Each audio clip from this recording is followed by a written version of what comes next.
जब इंडिगो ने उनसे साफ गोशी से कह दिया कि देखिए, अगर आप मेरी फ्लाइटों को कैंसिल करते हैं, मुझे बड़े जहाजों की लीज नहीं देते जो टर्किश प्लेन्स ही है 777, तो इसका मतलब पूरा इंडिया और टर्की का जो पैसेंजर ट्रैफिक है वो टर्किश एयरलाइंस के पास जाएगा। आप अपनी एयरलाइंस को क्यों मार रहे हो इतनी ईगो में आके? तो गवर्नमेंट को लगा कि तो गलत हो गया। फिर उन्होंने सारे के सारे वो जो प्रतिबंध थे जो एविएशन के अंदर थे, खास तौर से इंडिया टर्की के बीच, वो सारे हटा लिए कल। सिर्फ एक सैलरी वाला रह गया, ग्राउंड वाला, वो भी मुझे लगता है शायद रीइंस्टेट हो जाए कुछ दिनों के बाद। तो Turkey almost back to normal sir, और इंडिया को ये भी समझ आया कि $9 बिलियन मेरे भी हैं। एक मुलाकात एर्दोगान से हो सकती है, खास तौर से मोदी जी की। तो ये एससीओ समिट कई मायनों में महत्वपूर्ण है सर। सुरेंद्र दुबे जी। जी, अभी आपने टर्की की बात की और अमेरिका में हमारे महामानव हैं, तो यानी ऑपरेशन सिंदूर के समय जिन्हें हम अपना दुश्मन समझ रहे थे वो अब हमारे दोस्त हो गए। टर्की से भी हम व्यापार शुरू कर रहे हैं। बड़ी लंबी लंबी बातें हुई थी कि टर्की को हम उसकी औकात दिखा देंगे, और चाइना को तो हमारे सेना के लोगों ने कहा कि भाई पाकिस्तान चीन के दम पर लड़ रहा था, उसी के जहाज थे, उसी की सल्तनत थी, और एक ओवरऑल एक अम्ब्रेला था कि भाई चीन खड़ा है पीछे। तो मुझे लगता है कि जिस ऑपरेशन सिंदूर के की बात कह करके हमारे प्रधानमंत्री नरेंद्र मोदी जी पूरे देश में सिंदूर फैलाए हुए थे, वो सिंदूर लेकर के एससीओ की मीटिंग में चले गए। अभी आपने तेल कंपनियों की बात की कि यूरोपियन कंट्रीज पर अमेरिका दबाव लगा, और ये स्वाभाविक है। देखिए, चीन और रूस ने बड़ी खूबसूरती से एससीओ को अमेरिका के खिलाफ मोर्चेबंदी का एक प्लेटफॉर्म बना दिया। तो जाहिर है अमेरिका सशंकित तो होगा। तो उसमें एक जो फैक्टर था, हालांकि हम इस देश में दुनिया में मेरे ख्याल सबसे बड़े देश है, चाइना शायद हमारे आसपास हो या थोड़ा बहुत कम हो, लेकिन अब शायद कमी हो गया है जनसंख्या का। तो इंडिया को कैसे दबा दिया जाए? और देखिए, हमारे देश की विदेश नीति दो लोगों पर टिकी हुई है, सारा वार भी इस समय दो लोगों पर है।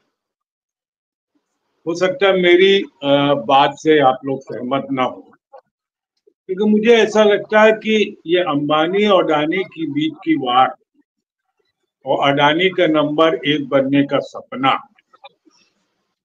पूरा करने के लिए अंबानी को कमजोर करने की साजिश हो रही है, और अडानी को फिर चाइना में, क्योंकि पिछले साल सितंबर में ही अडानी ने एक कंपनी वहां बनाई थी, एक कंपनी का नाम भूल रहा हूँ, बिजनेस करने के लिए, और अभी जून में फिर अडानी साहब वहां गए हुए थे। उसके बाद रक्षा मंत्री गए, फिर उसके बाद विदेश मंत्री गए, और अब जो है अपने प्रधानमंत्री जी पहुंच गए।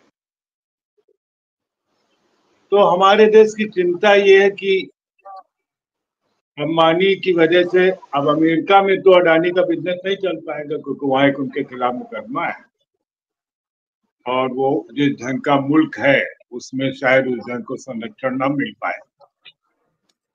तो वो अडानी के लिए चाइना में एक बहुत बड़ा औद्योगिक घराना खड़ा करना चाहिए। एससीओ वगैरह की बैठकों का हमारे लिए कोई बहुत महत्व नहीं है। अब तो देखिए, कभी हीरा लेके चले जाते हैं, कभी किसी को कुछ भेंट कर देते हैं, एक्चुअली भेंट हमको अडानी को कर।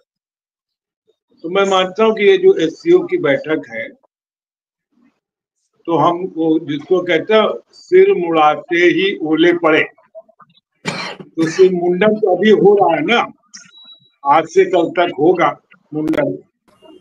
और यूरोपियन कंट्रीज ने हमारी तेल कंपनियों पर